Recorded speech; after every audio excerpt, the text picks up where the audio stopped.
Hey, hey, hey, today is National Beer Lovers Day.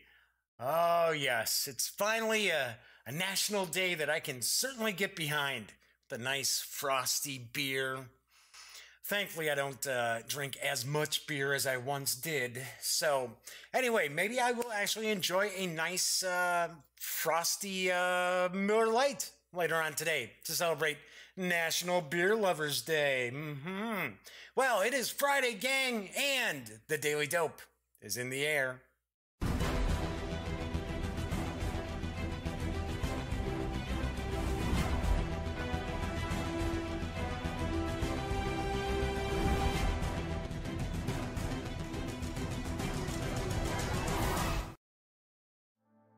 Howdy, howdy, howdy, gang. Yes, I'm Jeff McAleer, back once again as your host here at The Daily Dope, presented by thegaminggang.com, of which I happen to be the Grand Poobah. So, TGIF, today is September 7th. At least today I've got the month correct. Yeah. I can't believe yesterday I'm like, oh yeah, it's August 6th. It's like, no, dummy, it's not. So, anyway, made a bit of a change on what's on the show today, because originally I was planning on reviewing Tiny Epic Zombies, which is from Gameland Games. Give you a hint, I really like it. But this isn't out in stores yet. So I just got in the mail yesterday, I got Dungeons Dragons Waterdeep Dragon Heist. And this actually came out in some stores today. The stores that are part of Wizards of the Coast's like premium program or whatever. So it is out. It will be hitting stores very shortly as well, and I'll talk about that in a minute. Well, not in a minute, a little more than a minute.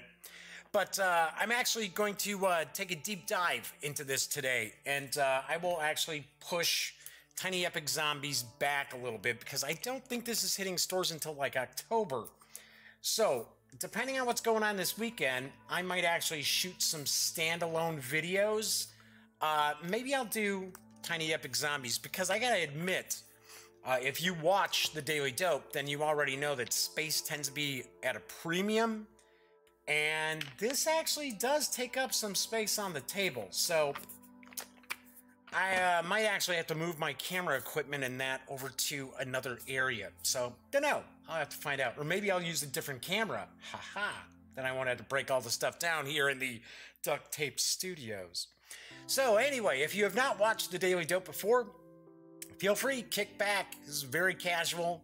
I just kind of, talk about tabletop gaming, give you some of the latest tabletop gaming news. Usually I'll have a review, or I'll have some sort of an unboxing, or a deep dive into a book for RPGs. So, do want to point out this is a live stream. I know a vast majority of people watch after the fact, but if you are watching live, by all means, feel free to say hello. There is chat available on YouTube. Say hi, or if you have a question, feel free to ask, or if you want to get a closer look at something when we're taking a look at the Waterdeep Dragon Heist, by all means chime in and I will respond. It's not on screen, and that's one of the ways that I keep some of the stranger commenters at bay, or the less friendly commenters at bay. So got a little bit of news, not a ton. I gotta be honest, a lot of stuff I was running across today was Kickstarter related, and not anything that really was like, wow, that seems really cool. Although I do have one Kickstarter news piece that I will share. But yeah, for some reason, it was just a lot of Kickstarter stuff. There is a Kickstarter that's going to kick off on Monday. I will actually talk about on Monday. That looks very, very cool. And it's an expansion to a game that I recently reviewed and really liked. So there's a hint. So anyway, let's get into the news for today. Because European game company OSTIA Speile has a title which is on the horizon, which could turn out to be pretty interesting. And I've got the dope on Viroid. Human beings are at the edge of existence, but they don't know it yet. Mother Nature is about to strike back and reduce mankind to save the planet from being destroyed by the species that calls itself Homo sapiens. In Viroid, I'm assuming it's pronounced Viroid, Players cooperate in taking the role of a virus, that's why I think it's called Viroid, and try to infect people all over the world. They use events like the Olympic Games to spread their deadly effects. To be a step ahead of the human scientists, the players develop special features like infection by blood, infection via animals, or resistance against medicine, heat, or cold. The game is played in clockwise order. On your turn, draw an event card, which forces you to take back one or more of your tokens from the board, essentially healing a city. If it's the last one on this city, the healing token on that specific track moves forward, and you lose if it meets your marker on that track. The event card also gives you some additional DNS points, which are akin to money. In the second step of your turn, you spread your virus depending only on the methods for infection you already have developed. You gain additional DNS points for each infection, such as placing new tokens on the board in the cities. Third, you develop, buy for DNS, more features for your virus, like infection via animal, resistance against cold or medicine, or your ability to kill people. Finally, you throw dice according to your skill for killing, and depending on the result, you replace your tokens on the board with dead tokens. It's kind of creepy. Players win if they've placed all dead tokens in the cities. They lose if the draw pile runs out or the human beings have made enough healing steps on the specific track. Will you be able to save the planet and reduce the population to the greatest danger for the world? Human beings? My understanding is this is going to be a pretty big game, because I think OSTIA Speile in the past has done like small card games. I'm not familiar with the company. I've never played anything that they've done, but this is supposed to be kind of a big scale game, and it's sort of a handmade game. So, and I guess it's almost they're going to be putting everything together themselves. There's only, as far as I understand, 200 copies going to be produced. As you can see, it's in English and in German. Of course, the main language of it is German, but there are rules available in German as well as English, and there is English below the German on the cards and stuff. The game is for 2 to 4 players, plays around 60 to 90 minutes, and Viroid will carry an MSRP of approximately $120. Sounds like a cool game. That price is probably going to be like, although it is kind of a boutique title with only about 200 being produced. And I believe it will be available if you pre-order from their website early enough. You'll be able to pick it up if you are going to Speile. All right, another German company, German wargaming company UGG, has brought Heroes vs. Warlords to Kickstarter, and I've got the dope. Heroes vs. Warlords is a fantasy strategy war game that simulates a struggle between Amazons, barbarians, and knights. Each player takes over the role of one of these 3 tribes. They fight neutrals, which guard treasure, mines, or ruins. The game map is constructed randomly out of 16 different terrain tiles. Each game will have a different map, and therefore every game is new and challenging. Okay, so UGG did not release a whole lot of information as far as the Kickstarter. I do have a video, but I have to admit, I was running around again this afternoon, and I do not have the video set up. So what I will do here is, 1 second, I am going to actually start. Many centuries ago, the first great empire of men fell to the forces of light. Now,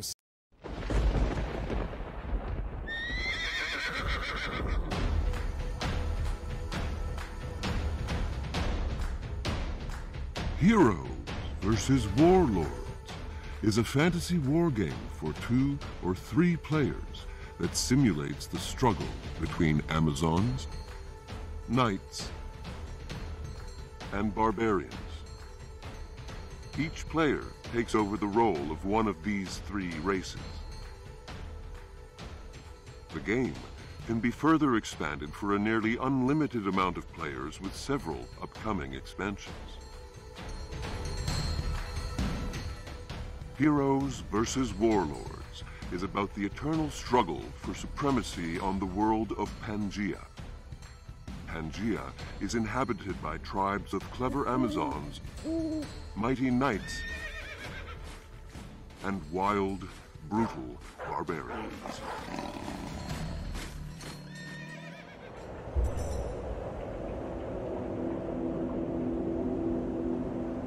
The world of Pangea is unexplored. Vast lands where no civilized souls have ever been before are waiting for you. Are you up to the challenge?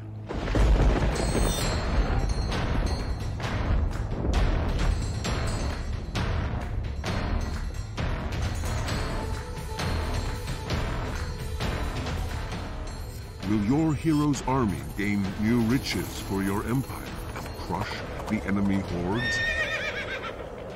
Or will you succumb to the terror of the monsters that hide in the various towers, ruins, and mines?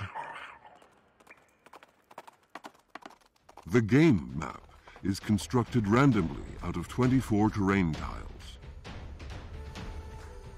Each game will have a different map, which makes every game new and challenging. Explore the game map with your hero and his army. Conquer resources, wear down enemy resistance, explore ruins. With these actions, your hero wins experience points. Experience points allow your hero to gain new levels and improve his skills.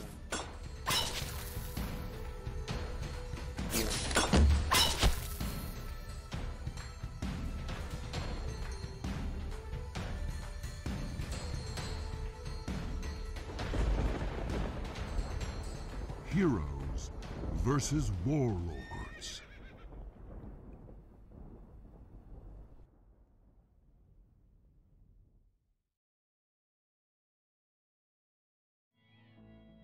All right, and Heroes versus Warlords is for 2 to 3 players, ages 14 and up, plays in 1 to 4 hours, and you can reserve a copy of the game at the $58 pledge level. As of right now, I think it's about 40%, but it just launched today. Project does run through October 4th with an expected delivery of June 2019.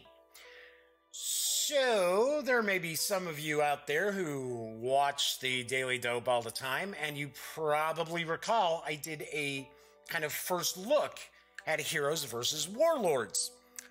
This is a couple of months back, at least a couple of months. It's been quite a while. So you may be wondering, if you go to the Kickstarter page, why there's no review. And I will be very, very honest, very upfront. I thought the game was okay. I did not find it just didn't float my boat. But then again, you know, that's just me. The design kind of left me a little cold.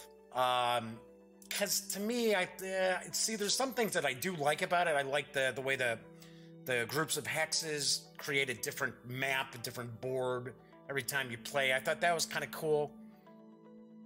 Combat I thought was sort of not a lot of flavor to it, but that's just my opinion, right? There are people out there, I mean, I review stuff and I love it, and other people can't stand it, and I review stuff and I'm not real keen on it, and other people love it. So, just my opinion, but I did want to share the Kickstarter because it's doing pretty well. It's I would say it'll probably fund, seeing it's at about 40% right now in its first day.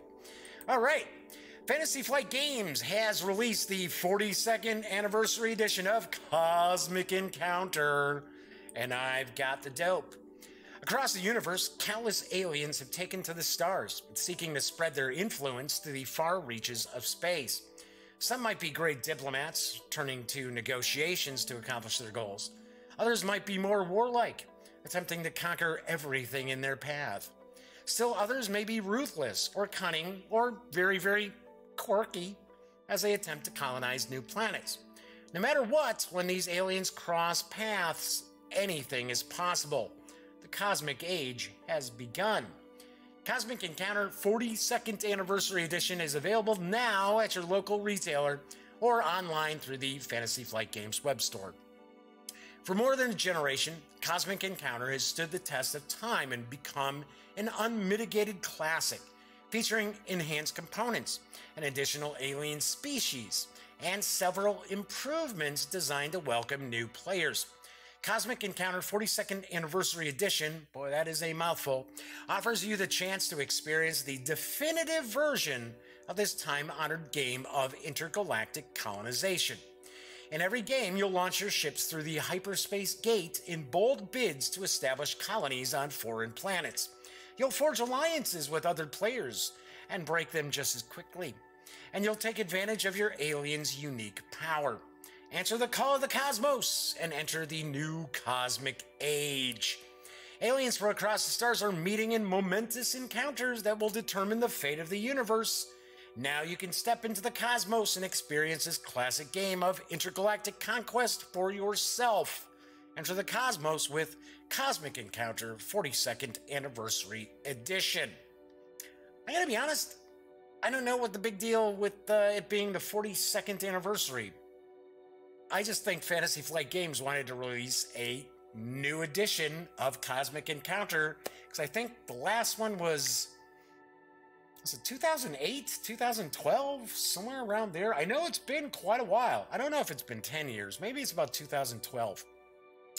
So Cosmic Encounter is for 3 to 5 players, ages 12 and up, plays in 1 to 2 hours, and does carry an MSRP of $59.95.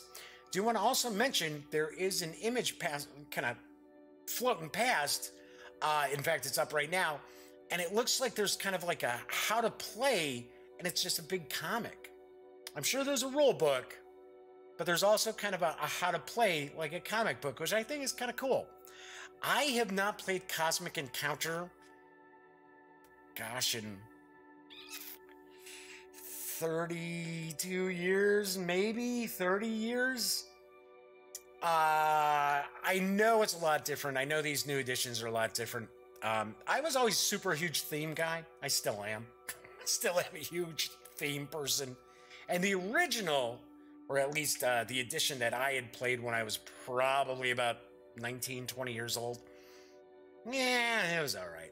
But this looks fair. I mean, this is like night and day compared to what the original, or at least the one that I've seen and played, looks like. So pretty cool. I'd like to see it. I'd like to check it out, because of course my gaming tastes have changed a bit too over the years. Over 30 years. So, all right. Kenneth Height's latest entry into the Cthulhu mythos and role-playing is available in PDF, and I've got the dope on The Fall of Delta Green. It is the 1960s. The stars are coming right. The United States declares war on poverty and sends 500,000 troops to Indochina, desegregates voting booths, and shoots rockets at the moon. Everyone believes that if we put our mind to it and our backs into it, there's nothing we can't do to make the world better for America and everyone else. You know that this is a lie. You are an agent of Delta Green, an authorized but unacknowledged black program of the United States National Security Establishment, tasked to hunt and destroy the Cthulhu mythos. You know that plans and ideals, peace and love, matter less than a single atom drifting in the galaxy. All you can do is rage against doom, burn out your mind and body, and damn your non-existent soul, keeping your family, your country, your planet ignorant and safe for one more day. Written by Emmy award-winning designer Kenneth Height, The Fall of Delta Green core book adapts Delta Green, the role-playing game from Arc Dream Publishing, to the award-winning Gumshoe system. It opens the files on a lost decade of anti-mythos operations, both foreign and domestic, the last days of Delta Green before the Joint Chiefs shut the program down in 1970. Damn you, Nixon! Excuse me. Players take on the role of Delta Green operatives, assets, and friendlies in deadly one-shot adventures or a campaign spanning the years from hope to madness. Hunt deep ones beneath the Atlantic, shut down dangerous artists in San Francisco, and delve into the heart of Vietnam's darkness. The Fall of Delta Green features lethal combat and covert action in the 1960s, featuring assault rifles, flamethrowers, mortar shells, spy cameras, truth drugs, and getting rid of the bodies that Delta Green operations always seem to leave behind. Back in the world, vignettes. Nice going, Jeff. Yes. English is my second language. No, it's not. It's my first. Back in the world of vignettes that lets you explore the human side of your agent's life and often track their slow destruction by Delta Green. The rich world of the Delta Green mythos, including a gazette of unnatural lands, the desperate truth of Hastur, and period takes on the top-secret Majestic program, the Nazi Karotechia, the alien Greys, and the decadent cult of Transcendence. There's detailed advice for making mysteries, magic, monsters, and Delta Green operations. There's interoperability with Night Black Agents, Trail of Cthulhu, and the Esoterrorists, so you can use your favorite gumshoe rules to battle the unnatural in the 1960s. The decade begins in sunny optimism and ends in nighted disaster in the jungles of Indochina. After the summer of the 1950s, now comes the fall of Delta Green. The 368-page PDF edition of The Fall of Delta Green is available right now from DriveThruRPG for $24.99. If you happen to purchase the PDF before September 15th, you'll also receive the Las Vegas 1968 PDF supplement absolutely free. I have not had a chance to take a look at Fall of Delta Green. I remember I checked out Delta Green back in the day. So, but it's kind of hype. It's kind of hype. How can you go wrong? I mean, it's going to be good. So, pretty cool. And, of course, it's available at DriveThruRPG. I always mention when I talk about DriveThruRPG products, if you are going to visit DriveThruRPG, please stop by thegaminggang.com first, click on one of our banners, and that way, if you happen to make a purchase, we'll actually get a little portion of that sale.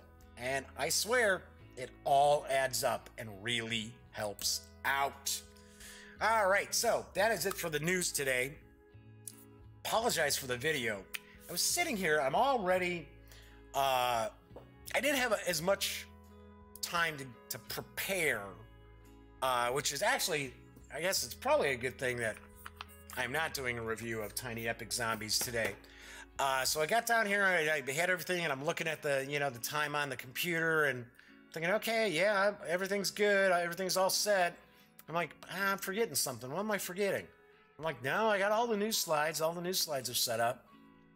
Duh, forgot the video. So, sorry about that. That video was kind of loud, too. I was like,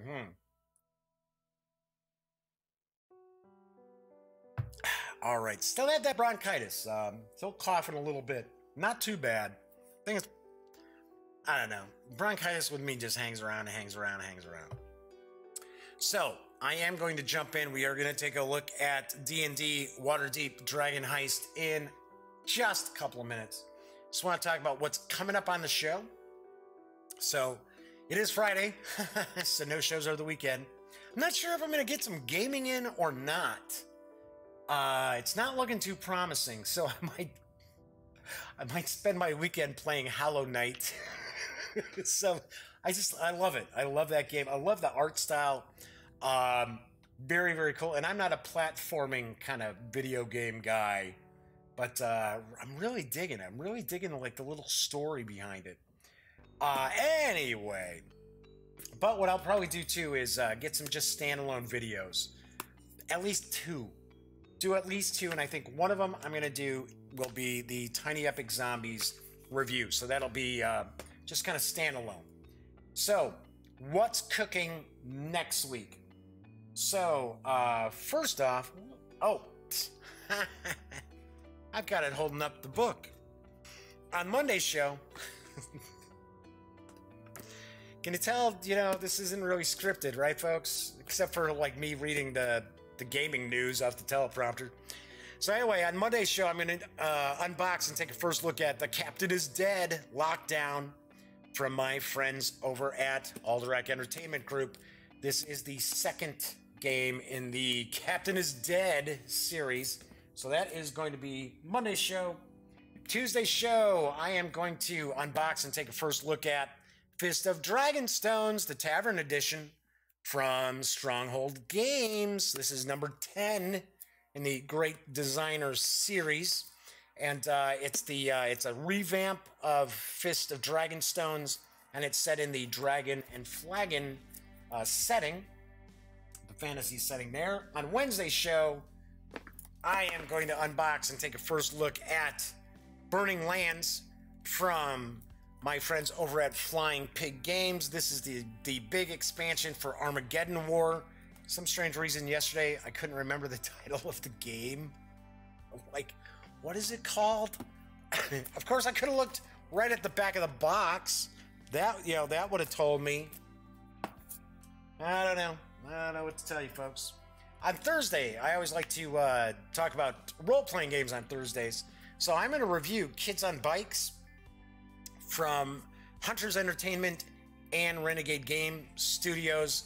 I will give you a hint if you saw my review of Overlight yesterday, which I thought was okay, not great. It's got potential. A little bit of a hint. I like Kids on Bikes a lot more. So, just so you know. Then next Friday, I have a follow-up with my cardiologist. So I don't know for sure if there's going to be a show. So what I might end up doing is, because my appointment's in the morning, but it's possible they could send me out to go have a stress test or, I don't know, whatever. I will do a review of Waterdeep Dragon Heist. So if there's a show on Friday, otherwise, it might just be a standalone video or a follow-up on Monday. The reason why I'm talking about trying to get a review out for it pretty quick is that it is out in stores. It's in some stores right now. It will be available in pretty much all online retailers and friendly local game stores on the 18th of September. So I know folks are tuning in because they want to see Dungeons Dragons Waterdeep Dragon Heist. So it is designed by Chris Perkins, James A. Haig, sorry if I mispronounced that, James Introcaso, Adam Lee, and Max Cernit. I always mess up everybody's names. I'm sorry. I will actually tackle... Whoa, why is that coming up? That was supposed to be one slide. Hey, at least it's other D&D stuff. There we go. Yeah, that's weird.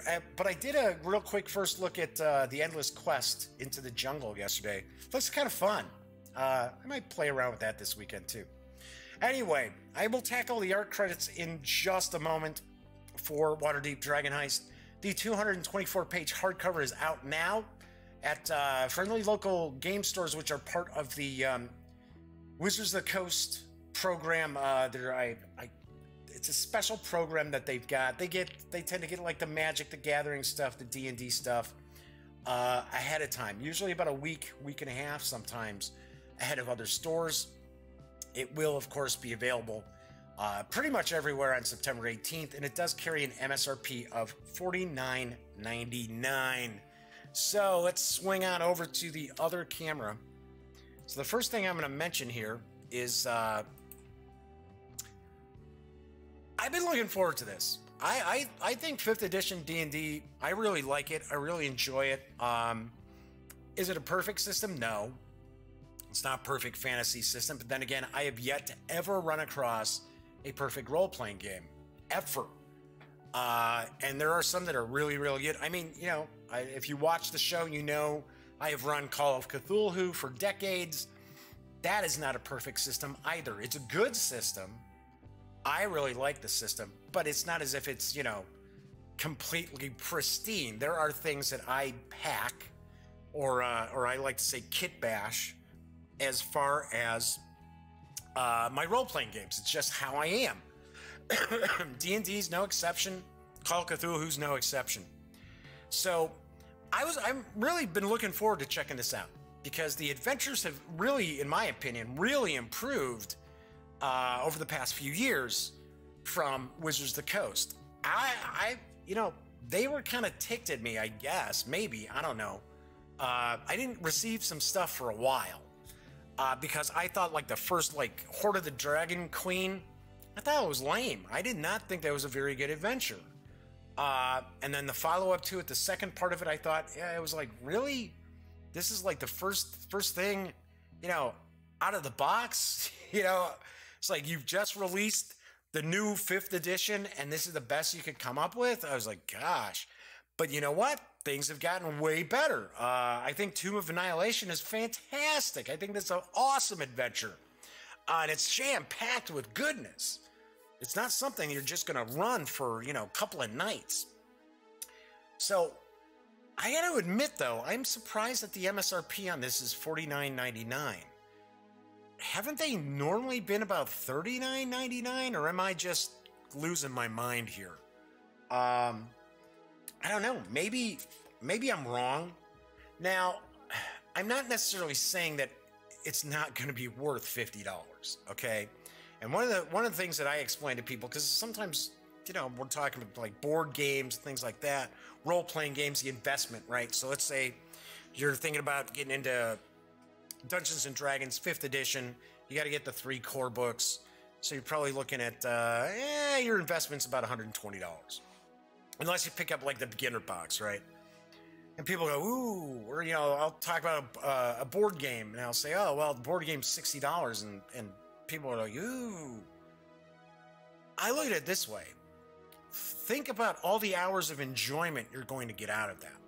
And compare that to going to the theater, and I mean movie theater. I'm not talking about like Broadway theater.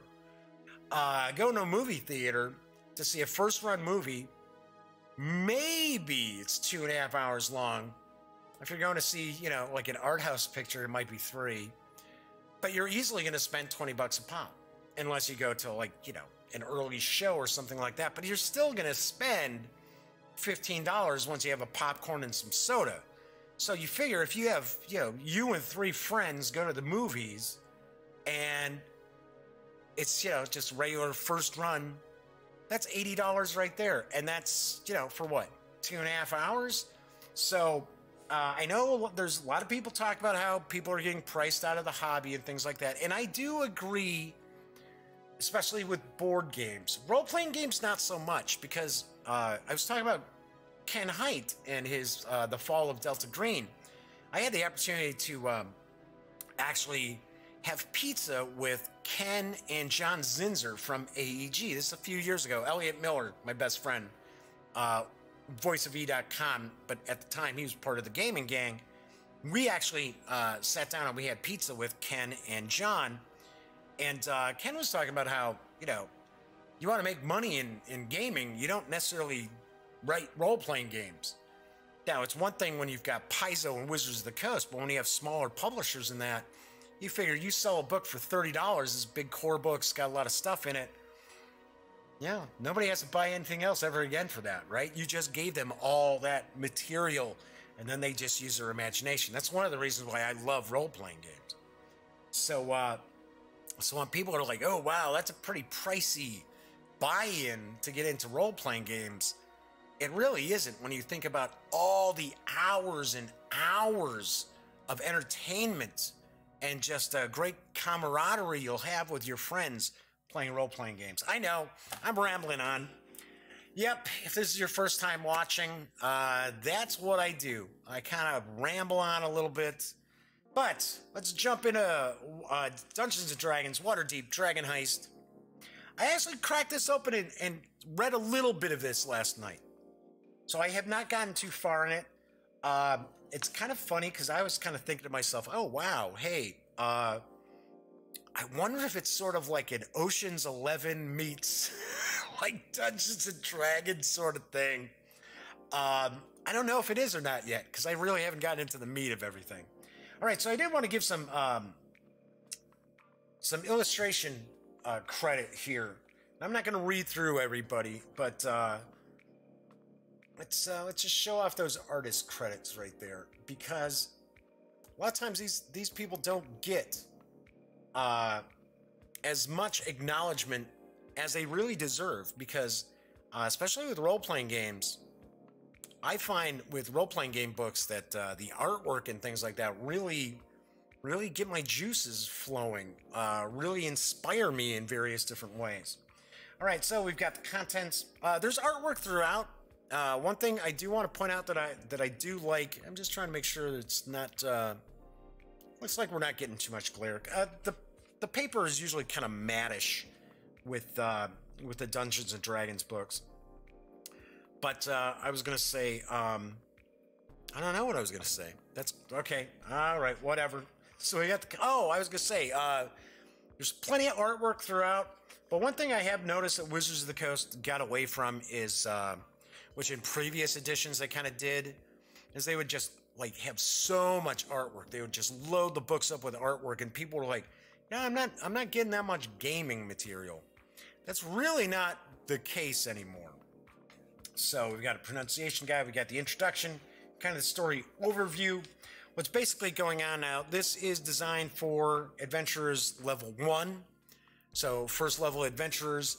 By the end of this adventure, they should be up to about level 5.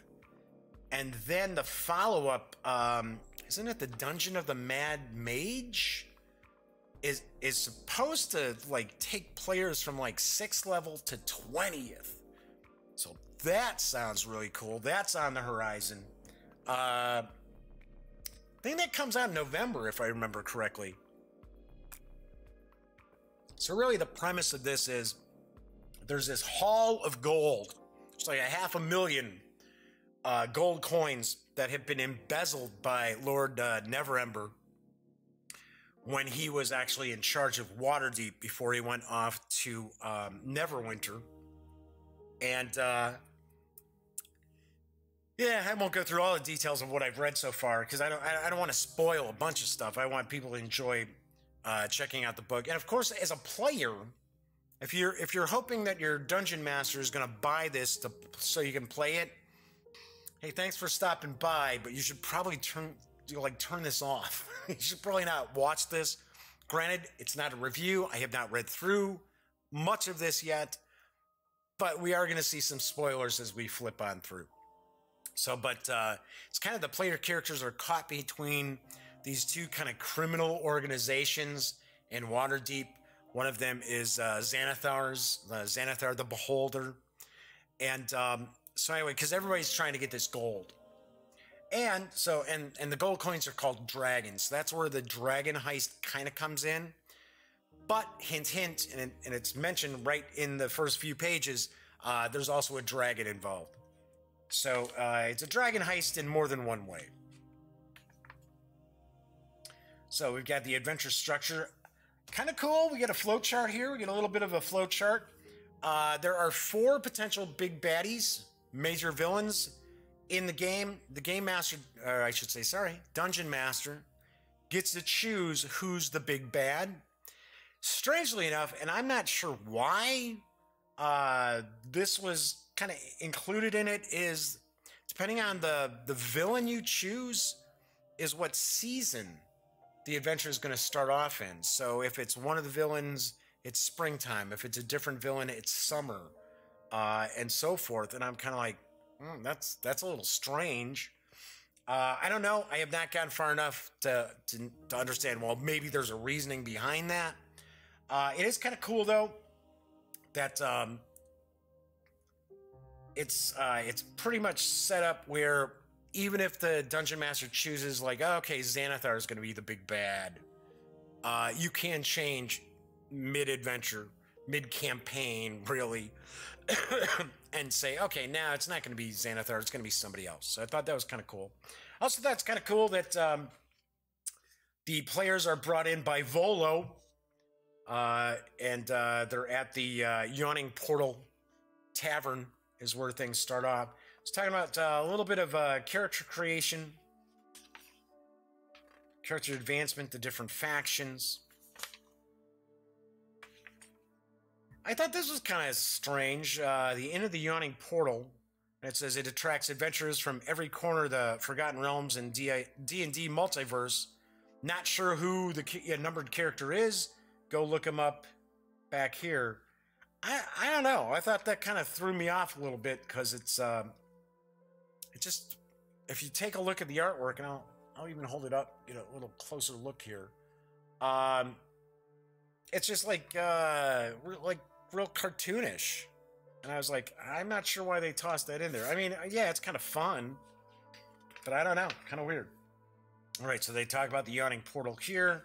Then we got the first chapter, A Friend in Need, where the characters are actually, Volo is asking them to find someone who's been kidnapped. That's basically what's going on there. So we've got some maps here. As if I remember correctly, a little further on in the book, the dungeon maps are kind of different. So you got Troll Skull Alley. One thing to point out as well is that this is really an urban setting for this campaign. That it's all pretty much, as far as I understand, it's all going to take place in Waterdeep or below Waterdeep. So we're talking about different organizations, because a lot of times with the characters when they first start out, they're associated with various different organizations. So then Fireball, the characters are investigating this attack, this fireball attack, kind of almost like a terrorist attack. Kind of strangely enough. As this adventure goes on, the two clashing criminal elements, the tensions really start getting raised much higher until it's almost like blood in the streets, I believe. Then we got Dragon Season. Gold makes people do strange things. And Lord Neverember's hidden cache of dragons is up for grabs. So then we got, oh, okay, so this is what makes things a little different depending on who you choose as the big baddie and what season it starts. It's kind of doing an encounter chain. So it looks like, doesn't look like they're different. Yeah, I guess so. I guess, yeah, because there's one here, theater, courthouse. I'm not seeing it down in here. Oh, yeah, there's theater there. But there's no theater here. So, I guess some encounters a little bit different. Maybe some of these encounters are kind of in a different order as well. So that's kind of cool. So we got the summer encounter chain, autumn encounter, winter, so on. Now, talking about different areas. Depending on the weather, because I thought like winter in what's going on here? Why is this light kind of flickering? Hopefully we haven't dropped. No, we look like we're okay. It has been raining all day long in the Chicago area, so I would not be shocked to see the power somehow go out, because that happens on occasion here. I should point out that there are a lot of streamers out there starting today, and I think the official like D&D Beyond channel is doing a kind of like a 4-hour playthrough of Waterdeep Dragon Heist. So I gotta be honest though, okay, I don't have anything against the live streams and things like that. For some reason, people think I hate that stuff, and I just don't watch it. I don't personally watch it. I think sometimes some of the more really popular ones kind of give a false impression of role playing and what players are going to expect around the table. But I don't knock it, right? The thing I'm kind of curious about, now, a lot of the really popular ones, like, okay, so for an example, say Critical Role. Well, they're not playing a published adventure. Matt Mercer's making that up as they go, right? Of course, I'm sure he's got a grand story all plotted out, but you know what I mean. I'm not sure if I'd want to watch a stream of a published adventure or campaign that I was planning on running. And I don't know, because every group's going to be different, and I would kind of be sitting there thinking, okay, well, I don't want to be sort of like the way I run the game colored by how someone else was running their version of that adventure. Because of course everybody's group at the table is radically different. Some people love to get in characters. Some people really, you know, push the whole, hey, this is how my character's supposed to be. While other people, it's sort of like they're a little more reserved. Sometimes their role-playing technique is sort of like, well, what would I do in this situation? Which really isn't role-playing, but still. All right, so we got more of these encounters here. So I'm not, you know, dissuading people from watching these streams and that. I'm just saying, I don't think I would watch a stream of a product that I was going to run myself. Right, so we got the Vault of Dragons. So yes, so there's our other dragon. It's a gold dragon. So the dragon on top of dragons. So we're showing off the vault. What else we got here? Spring Madness. It's better than Reefer Madness. Foiling Xanathar's apparition. Xanathar's lair. There's good old Xanathar. Guess I was wrong. I guess when I took a quick glance at the maps, like the dungeon maps, I guess they are the same all throughout. I'm not knocking them. I thought I saw them where they seemed to be a little more detailed, but no, I guess that's how they're set up, which is fine. That's cool. All right, so Temple of Asmodeus. So there's like these like demon worshippers in it. So like I said, there are 4 like potential big bads, and I honestly think the players are going to deal with them all in some respect. One thing I thought was kind of interesting is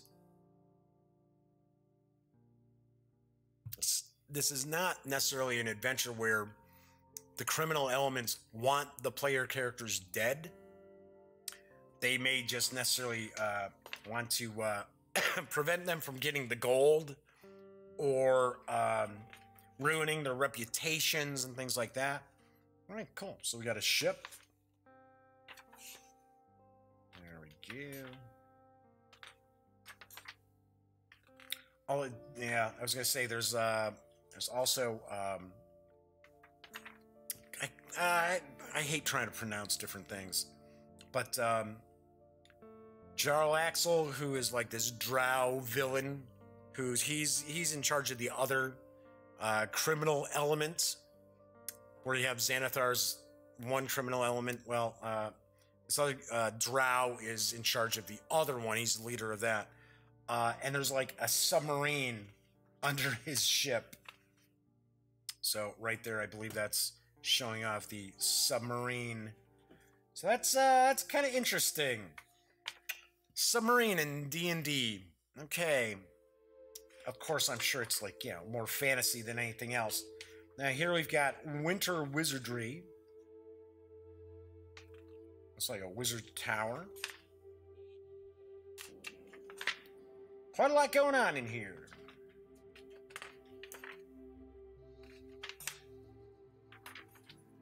Special events, blackmailed lords. Jeez, there's Volo. A visitor's guide to the city's splendors. Oh, hey, cool. So it's a little bit of a supplement talking about Waterdeep. Showing off the coins. Getting about, travel, guilds and guild law, nobility, the wards of Waterdeep. Oh, that's cool. So you get plenty of background. So what were we at? About 150 pages for the adventure? About 162. And then we've got... I wonder if the rest of this is all going to be... Well, no, it's not all going to be a guide because we still have to have a bit of a bestiary. We've got an appendix back here. Aha, there we go. So, new magic items. And from what I took a peek at, they recommend to run this, simply have, you know, your core books, your Monster Manual, Dungeon Master's Guide, Player's Handbook, and Sword Coast Adventurer's Guide helps, but you don't need it. So I always like that about the 5th edition D&D stuff, because it's like, okay, you have the adventure here, all you really need is the core books. It's one of the kind of digs at Paizo that I toss out there, because sometimes I'll like look at one of their adventure paths that they've collected as like a campaign book. So for an example, like the first Rune Lords, Rise of the Rune Lords. It's like, okay, so you need, you know, like 8 different books to get the most out of it. I'm like, wow, really? I was like, jeez. All right, so we got monsters and NPCs. This should be a pretty good section here. Pretty nice artwork. That's something else that I think has improved as well in 5th edition since when it originally came out. I like the artwork a bit more than from the original kind of releases. The original releases had a little more cartoonish, not like an anime influence as much as say like Pathfinder is, but there was a bit of the a little bit of Pathfinder vibe to it. Whereas now it's more realistic. Okay, except for the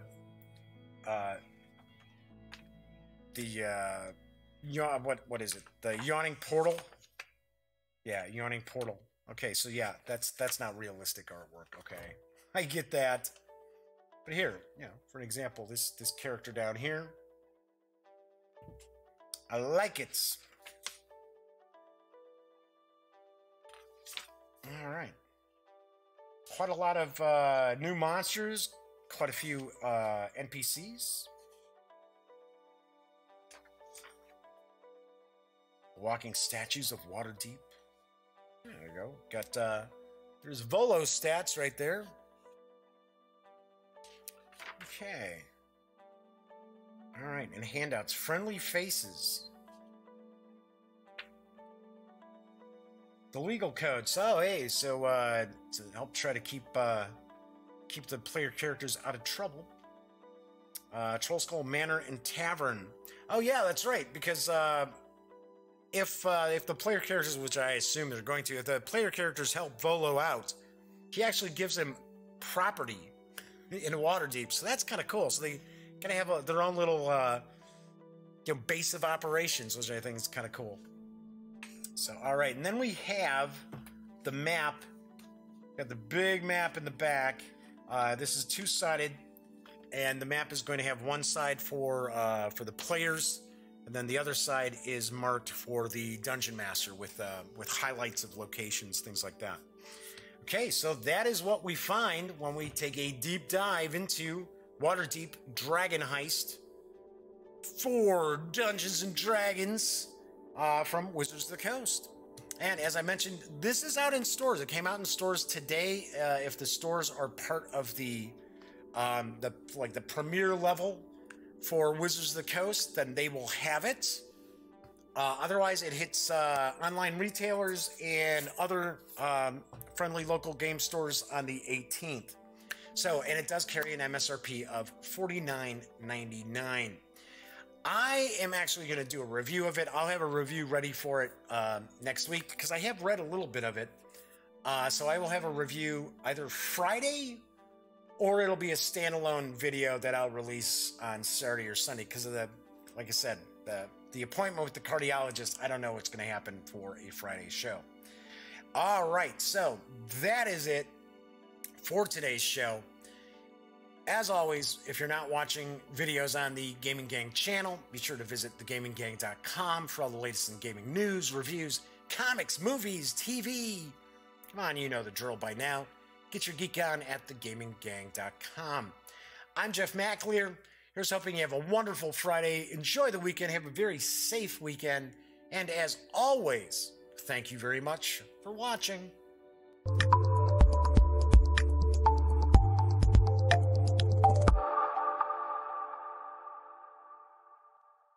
Thanks again for watching The Daily Dope, presented by The Gaming Gang. If you like this episode, be sure to give it a quick thumbs up. And if you dig the channel, please subscribe.